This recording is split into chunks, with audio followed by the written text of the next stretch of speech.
Have you ever wondered why, even after several cups of coffee, you still feel inexplicably tired? That drink that should be your ally in the fight against fatigue may actually be sabotaging your energy.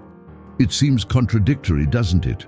How can something that we feel so dependent on to have energy be causing exactly the opposite? Today, I'm going to reveal what happens to your body when you drink coffee daily and why many people are trapped in a vicious cycle of chronic fatigue without realizing it. If you're one of those people who can't start the day without your dose of caffeine, this video may completely change your relationship with this drink and, who knows, restore that natural energy you've been looking for. The relentless search for energy and productivity has become almost an obsession in our society. We wake up early, go to bed late, and in the midst of all this, coffee emerges as a silent hero to keep us going. More than 80% of adults in the world consume caffeine daily, making it the most widely used psychoactive drug globally. This habit is so ingrained in our routine that many of us don't even question its long-term effects. The problem is that, while you think you're recharging your batteries with that espresso, your body could be entering a dangerous state of chronic stress that drains your vital energy. The worst part: the more tired you feel, the more coffee you drink, and the more coffee you drink, the more exhausted you become. Do you recognize this cycle in your life? I want you to think for a moment.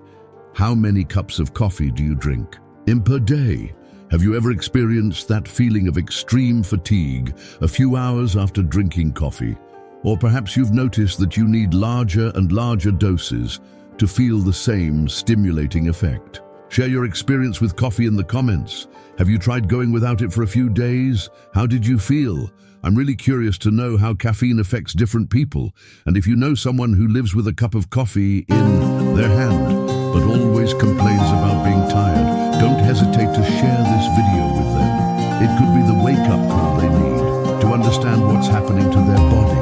The science behind caffeine's effects on our brains is fascinating. Researchers at Duke University have found that while caffeine temporarily blocks receptors for adenosine, the neurotransmitter responsible for making us feel tired, it also causes an increase in the production of adrenaline and cortisol, the stress hormones. A study published in the Journal of Clinical Sleep Medicine found that consuming caffeine up to 6 hours before bed can reduce your total sleep time by more than an hour, even if you don't notice any difficulty falling asleep.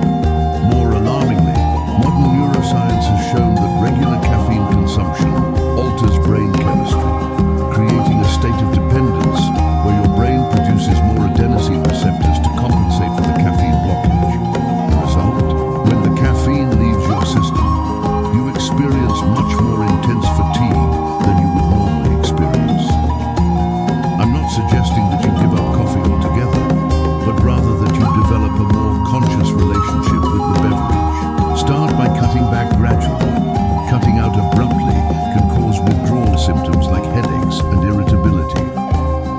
Try replacing your second or third cup of tea with less stimulating teas, such as green tea, which releases caffeine more slowly and contains L-theanine, an amino acid that promotes calm without drowsiness. Set a caffeine curfew, no coffee after 2 p.m.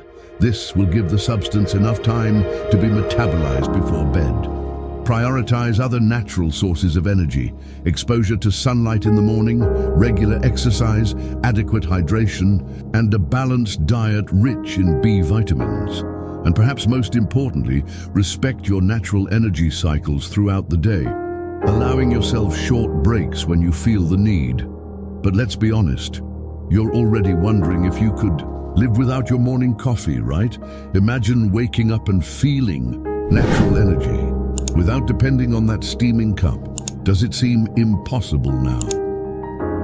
Many people report that after overcoming the caffeine-free adaptation period, they experience much more stable and consistent energy levels throughout the day. without those intense spikes followed by sudden drops. Think about it. What if your chronic fatigue is not a problem that you need to combat with stimulants, but rather a symptom caused by them? The good news is that the human body has an incredible capacity for recovery. In just 1 week without caffeine, your brain receptors begin to normalize. In 2 weeks, you can rediscover what it feels like to have authentic energy, not that artificial and temporary, chemically induced energy. Do you love yourself enough to question your habits, even the most ingrained ones? How many times have you thought, "I'm not me without my coffee"? This emotional and physical dependence on a substance to simply function in everyday life should make us think deeply. Imagine rediscovering your natural energy, the one that doesn't need to be switched on with caffeine every morning. Imagine waking up and feeling rested, without that feeling of mental fog that only disappears after the first cup. This is the promise of a life less dependent on coffee, reconnecting with your natural rhythms and regaining control over your own energy. It's not just about breaking a habit, but about regaining your innate vitality that has been masked by years of excessive consumption of stimulants. If you can relate to this vicious cycle of caffeine and exhaustion, I want to challenge you to try an experiment.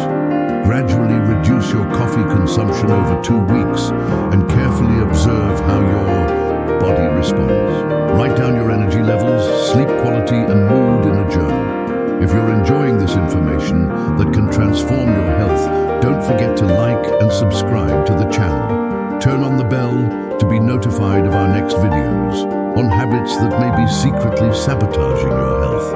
And if you're feeling brave, share in the comments. How much coffee do you drink per day? Are you willing to accept the challenge of cutting back? Let's create a support community for those who want to break this cycle. Let me tell you about Maria, a 38-year-old executive who used to drink 8 cups of coffee a day. She would wake up exhausted, drink coffee to function, feel a dip in energy around 11 a.m., drink more coffee, and then go through her day on an energy roller coaster. At night, although physically tired, her mind wouldn't switch off, resulting in fragmented and unrefreshing sleep. That's when her doctor suggested that coffee might be the culprit, not the solution. Reluctantly, she agreed to cut back. The first 3 days were rough, with headaches and irritability. After a week, something amazing happened. Her sleep improved dramatically, and for the first time in years, she began waking up naturally before her alarm clock. After a month, Maria stuck to just 1 morning cup and reported that her energy levels remained stable throughout the day, without the dreaded 11 a.m. and 3 p.m. crashes that had previously been an inevitable part of her routine. Coffee itself isn't the villain. It's our dependent relationship with it that can become problematic. By understanding how caffeine actually affects your brain and body, you can gain the power to make more informed choices.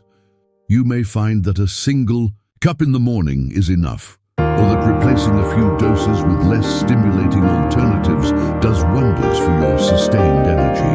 The important thing is to break the automatic cycle and question whether what you believe to be a solution isn't actually perpetuating the problem. Remember, your natural energy, when restored, is much more powerful and stable than any artificial stimulus. You deserve to experience what it's like to live with genuine vitality without relying on substances to simply get through the day. And if this video helped you in any way, be sure to help others by sharing it and leave your suggestions for the next video about what you'd like to know about your body's reaction.